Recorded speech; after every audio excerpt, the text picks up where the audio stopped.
지금 그 50대의 나이이신데도 30대의 체력을 유지 중이시고 11년 넘게 병원에 안 가셨다고 들었는데요. 이제 아프지 않고 건강을 유지하시는 비결이 어떤 건가요? 사람이 세 가지를 안 하면 죽거든요. 첫 번째가 뭘까요, 여러분?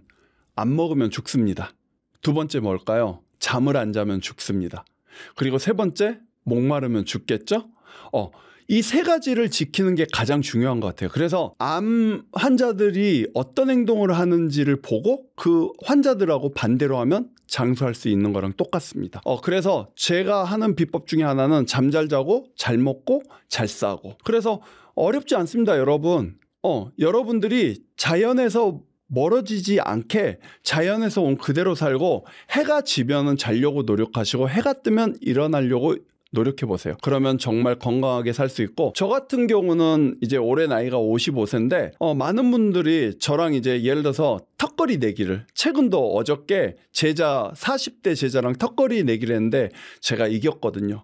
왜냐하면 저 같은 경우는 건강하다는 게 여러분 뭔지 아세요? 첫 번째가 제가 건강의 조건으로 물어본 게 올해 병원 몇 번 가셨습니까? 저는 올해 병원 한 번도 안 갔습니다. 두 번째, 올해 약을 드셔보셨습니까? 제가 부득이하게 약을 거의 안 먹는데 최근에 애킬레스 건염이 하루에 3만 보씩 걸었더니 발바닥이 아파서 제가 진통제 3알 먹은 게 올해 먹은 약의 전부고요. 그래서 사람이 건강하다는 건 아프지 않는 게 첫 번째고요. 그리고 체력이 좋다는 건 여러분 굉장히 건강한 겁니다. 그래서 저는 최대한 좋은 음식이 보약이라 생각하고요. 음식 먹고 잠이 보약, 좋은 물이 보약이라고 생각하니까 이 세 가지만 잘 지키시면 아프지 않게 건강하게 오래오래 살 수 있을 겁니다. 대표님의 실제 하루 루틴을 소개해 주실 수 있을까요? 제가 말씀드릴게요. 저는 24시간을 3등분으로 쪼갰는데요. 첫 번째 8시간은 무조건 잠을 잡니다. 저 같은 경우는 저녁 모임을 안 가는데요. 그 이유가 뭐냐면 저녁에 모임을 가다 보면 잠을 늦게 자게 되고 늦게 자게 되면 또 하루가 엉망이 되기 때문에 제가 저녁에 밖에 있는 경우는 돈 받고 하는 행사나 방송밖에 없고요. 두 번째는 8시간은 생계를 위해서 일합니다. 저는 트레이너다 보니까 8시간 동안 수업도 하고요. 방송도 하고요. 그 다음에 여러 가지 외부 활동을 하고요. 그 다음에 마지막 8시간이 자기개발인데요. 여러분, 이 자기개발 진짜 중요합니다. 저는 보통 2시간 정도는 그 책을 읽습니다. 독서. 그 다음에 보통 4시간 정도 개인 운동을 합니다. 유산소 2시간 정도, 웨이트 2시간 정도. 그리고 마지막 2시간은 장보기. 많은 분들이 왜 장을 보냐? 시키면 되지 않냐? 아니요.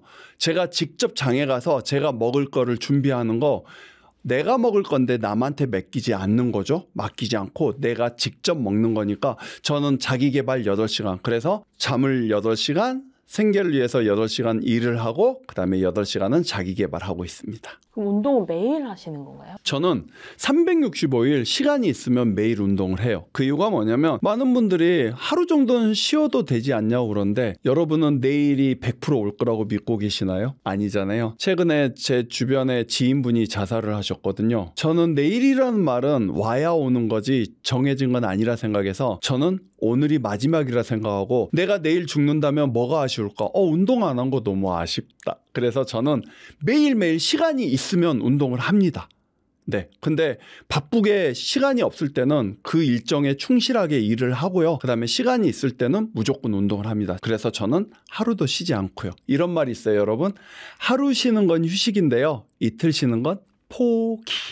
노후에 근감소증이 이제 질병으로 분류될 만큼 좀 흔해지고 있는데 중년 이후에 근육량을 늘리려면 좀 어떻게 해야 될까요? 근감소증은 이제 우리나라에서도 질병 코드를 부여했거든요. 근데 그 나이에 맞는 근육량이 정해져 있습니다. 근데 자기 나이에 맞는 근육량의 60% 정도면은 근감소증이고요. 그 정도 되면 제대로 걷지를 못한대요. 근데 여러분 그거 아세요? 근육이 많다는 거는 젊다는 얘기거든요. 왜냐하면 우리 몸의 에너지원을 잘 생각해 보면요. 우리 몸에서 가장 중요한 건 청소예요. 그러면 우리가 자는 동안 몸에 들어오는 바이러스, 그 다음에 몸에 있는 세균, 그 다음에 암세포 이런 거를 죽이는데 에너지를 굉장히 많이 쓰고요. 그리고 나서 에너지가 남았을 때 근합성이라는 걸 해요. 그러면 나이에 비해 근육이 많다는 건 내가 에너지가 넘친다는 거거든요. 그리고 여러분 그거 아세요? 젊고 늙고의 차이는요. 다른 거 없어요, 여러분. 체력이에요, 체력. 젊어서 체력이 없는 건 몸은 늙은 거고요. 노쇠한 거고요. 나이가 들어도 에너지가 넘쳐서 힘이 세면은 그거는 영한 거예요. 스포 에이저들은요 근육량이 많습니다. 그러면 여러분 근육이라는 거는 우리가 예를 들어서 계속 터치를 하지 않으면 없어져요. 그래서 매일매일 자극을 줘야 되는데 저는 소원이 있습니다, 여러분. 뭐냐면 100세 턱걸이 10개 하는 거. 그래서 매일매일 아침에 첫 번째 운동이 뭔지 아세요, 여러분? 턱걸이를 10개 해본 겁니다. 오늘 아침에도 10개 성공. 매일매일 하다 보면 100세까지 10개 하지 않을까요? 그래서 운동은요, 여러분 매일매일 하는 게 내가 어떻게 몸의 컨디션이 변하는지 안 변하는지 알 수 있으니까요. 그렇다면 왜 에너지가 중요하냐면 제가 아플 때 운동을 해보면 확실히 운동을 못 하거든요. 그래서 여러분 건강을 위해서 운동 매일매일 하십시오. 도움 되실 겁니다. 혹시 나이 드신 분들이 하기 좋은 어떤 근력 운동 동작이나 이런 걸 하나 추천해 주실 수 있을까요? 그러면 제가 여기서 지인 찬스. 여러분 배우 차태현 씨 아세요? 차태현 씨 아버님 차재암 장로님이 올해 연세가 83세인데요. 이분이 저한테 매일 수업을 하러 오세요. 근데 80대 어르신한테 저희같이 막 이렇게 울룩불룩한 근육이 중요할까요? 아니요.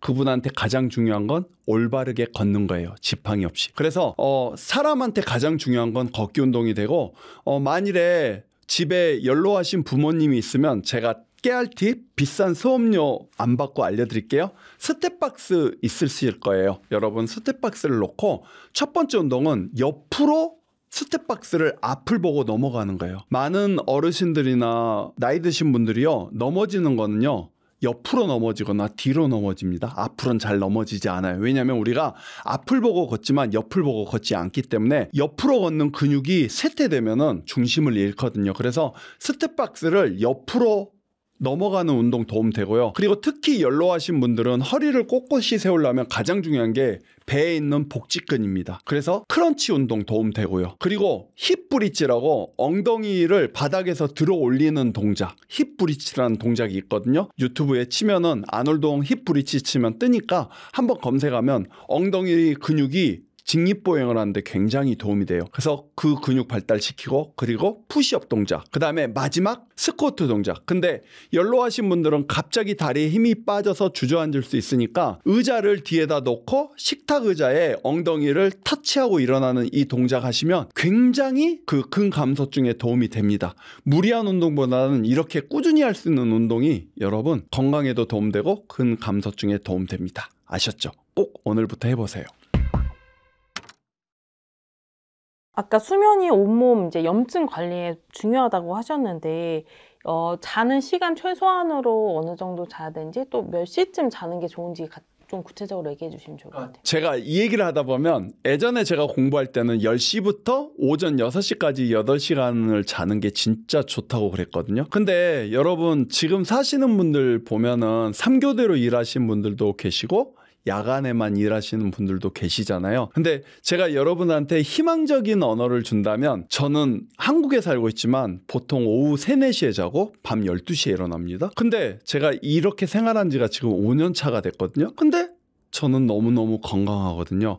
그래서 제가 중요한 걸 알았습니다. 여러분 그 시간이 매일매일 바뀌는 거는 몸에 안 좋은데요. 일정하게 그 시간을 자는 거는 건강에 그렇게 나쁘지 않다. 하지만 이제 보통 수면에 대해서 많은 분들이 얘기하는데 롱 슬리퍼, 숏 슬리퍼라는 말이 있고요. 어떤 분들은 4시간, 5시간만 자도 피곤하지 않다고 느끼는 분들도 계시더라고요. 근데 저 같은 경우는 6시간 이하로 자면 정말 피곤함을 많이 느끼거든요. 개인적인 차가 있는데 여러분이 6시간 자도 나 괜찮아, 에너지 좋아, 괜찮습니다. 근데 6시간 이하로 자서 매일 아침마다 피곤해, 힘들어, 짜증나, 그러면 잠이 부족한 거니까 본인에 맞는 시간을 찾아서 그거를 일정하게 꾸준한 시간에 하는 게 좋을 것 같습니다. 대표님께서 이제 꼭 챙겨주시는 필수 영양제는 어떤 게 있을까요? 저는 꼭 필수적으로 먹는 거는 비타민 C하고 비타민 B군이요. 그리고 이제 보통 오메가3 같은 경우는 저는 그냥 올리브유를 한 스푼 정도 먹는데 제가 처음에도 말씀드렸지만 비타민 B군은 식사에서 먹지 못하면 결핍이 되면 문제가 생기거든요. 미네랄 같은 미량 영양소? 그래서 꼭 드셔주셔야 돼요. 그래서 내가 예를 들어서 가공품을 진짜 자주 드시는 날은 꼭 드셔주시면 되고 비타민C 같은 경우는 저는 이제 약간 감기 기운이 있거나 몸의 컨디션이 안 좋을 때는 우리가 메가도스법이라고 해서 하루에 3,000에서 5,000 아니면 만까지도 먹거든요. 근데 많은 분들이 이런 말이 많더라고요. 효과 있다 없다. 근데 솔직히 저는요, 감기 약을 안 먹고 감기 기운이 있는 날은 비타민을 많이 먹으면 효과가 있는지 없는지 감기는 안 걸리더라고요. 그래서 여러분 피곤한 날은 꼭 챙겨주시라고 말씀드린 거고, 의무적으로 드실 필요는 없다고 꼭 말씀드리고 싶습니다.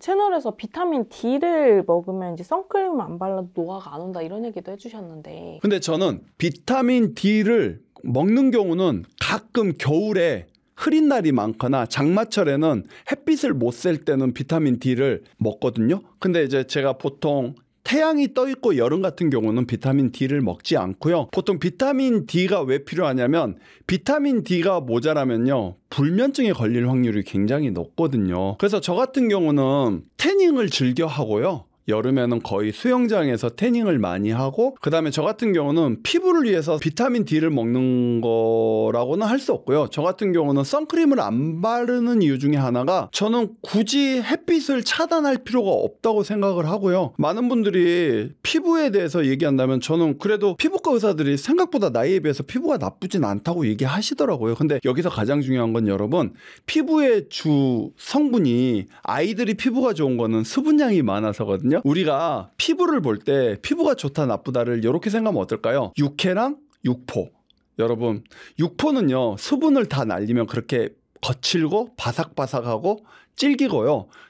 육회는 수분량이 많기 때문에 촉촉하고 탱탱한 거거든요. 그래서 가장 중요한 건 선크림도 중요하지만 충분한 수분을 먹는 게 피부에는 더 도움이 됩니다. 혹시 연로하신 분 중에 대표님의 원칙을 통해서 또는 운동을 통해서 좀 건강 생활을 찾으신 분 사례를 좀 소개해 주시면 좋을 것 같아요. 진짜 많으신데 제가 딱 기억나는 게, 류마티스 관절염이 너무 심해서요. 횡단보도 아시죠, 여러분? 횡단보도의 수면은 길면은 80초, 짧으면 60초인데 횡단보도를 한 번에 건너가지를 못합니다. 그래서 이분이 거의 걸음걸이가 통증이 심해서 걷지를 못했는데, 제가 이분의 그 라이프 스타일을 보니까 아놀동의 5대 수칙을 다 지키질 않아요. 물도 안 드시고, 잠도 별로 못 주무시고, 음식은 가공품을 드시고, 그 다음에 운동 안 하고.